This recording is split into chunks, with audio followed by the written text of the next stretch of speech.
महिला अधिकारों के रक्षक बाबा साहेब और हिंदू कोड बिल। जब हम बाबा साहेब डॉक्टर भीमराव अंबेडकर का नाम लेते हैं तो हमारे दिमाग में सबसे पहले संविधान निर्माता या दलितों के मसीहा की छवि उभरती है। लेकिन इतिहास के पन्नों में एक ऐसा अध्याय भी है जिसने भारत की आधी आबादी यानी महिलाओं की किस्मत बदल दी। ये कहानी है उस संघर्ष की जिसके लिए बाबा साहेब ने अपने मंत्री पद तक का त्याग कर दिया। हिंदू कोड बिल, एक ऐसा कानून जिसने सदियों से बेड़ियों में जकड़ी भारतीय नारी को बराबरी का हक दिलाने की बुनियाद रखी। 1940 के दशक के अंत में भारतीय समाज में महिलाओं की स्थिति अत्यंत चिंताजनक थी। उस समय अलग अलग क्षेत्रों में अलग अलग रीति रिवाज चलते थे। महिलाओं को संपत्ति में कोई अधिकार नहीं था।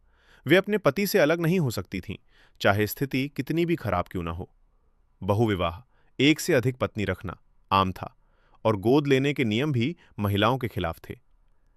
बाबा साहेब जानते थे कि जब तक घर के भीतर महिला को सम्मान और अधिकार नहीं मिलेगा, तब तक देश वास्तव में स्वतंत्र नहीं हो सकता। 1947 में बाबा साहेब भारत के पहले कानून मंत्री बने। नेहरू जी ने उन्हें हिंदू कानून को आधुनिक बनाने और उसे संहिताबद्ध कोडिफाई करने की जिम्मेदारी सौंपी। अंबेडकर जी ने दिन रात मेहनत करके हिंदू कोड बिल तैयार किया। इसके मुख्य बिंदु थे संपत्ति का अधिकार, बेटी को भी बेटे के बराबर हिस्सा मिले। तलाक का अधिकार, यदि रिश्ता न चल सके तो महिला को सम्मानपूर्वक अलग होने का हक हो। बहुविवाह पर रोक, एक समय में एक ही शादी मान्य हो। गोद लेने का अधिकार, विधवाओं और महिलाओं को भी बच्चा गोद लेने का कानूनी अधिकार मिले। जैसे ही ये बिल संसद में पेश हुआ, मानो भूकंप आ गया। संसद के भीतर और बाहर कट्टरपंथियों ने इसका पुरजोर विरोध किया। उनका तर्क था कि यह बिल हिंदू संस्कृति को नष्ट कर देगा और परिवारों को तोड़ देगा। ताज्जुब की बात यह थी कि विरोध करने वालों में सिर्फ पुरुष ही नहीं, कुछ रूढ़िवादी महिलाएं भी शामिल थीं। संसद में घंटों बहस होती रही। बाबा साहेब अकेले उन सैकड़ों सवालों का जवाब देते रहे। उन्होंने कहा था, मैं किसी भी समाज की प्रगति उस समाज की महिलाओं की प्रगति से मापता हूं। लेकिन विरोध इतना तीव्र था कि नेहरू सरकार भी पीछे हटने लगी और बिल को ठंडे बस्ते में डाल दिया गया। सितंबर 1951।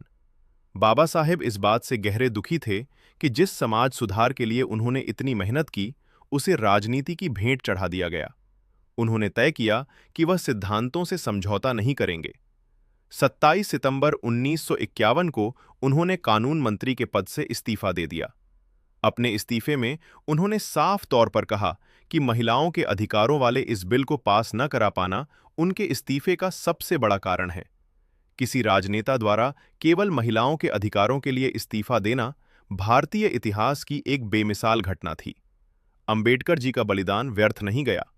1952 के चुनावों के बाद नेहरू सरकार ने इस बिल को 4 अलग-अलग हिस्सों में पेश किया। हिंदू विवाह अधिनियम, हिंदू उत्तराधिकार अधिनियम, हिंदू अल्पसंख्यक और संरक्षकता अधिनियम और हिंदू दत्तक ग्रहण और भरण पोषण अधिनियम। 1955 से 56 तक ये सभी कानून पास हो गए। आज भारत की महिलाएं जो संपत्ति में हक पाती हैं, जो अपनी मर्जी से जीवन के फैसले लेती हैं, उसकी नींव उसी हिंदू कोड बिल ने रखी थी। डॉक्टर अंबेडकर केवल एक वर्ग के नेता नहीं थे, वे हर उस व्यक्ति की आवाज थे जिसे दबाया गया था।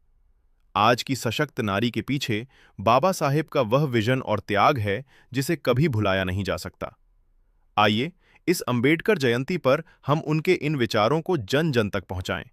जय भीम, जय भारत।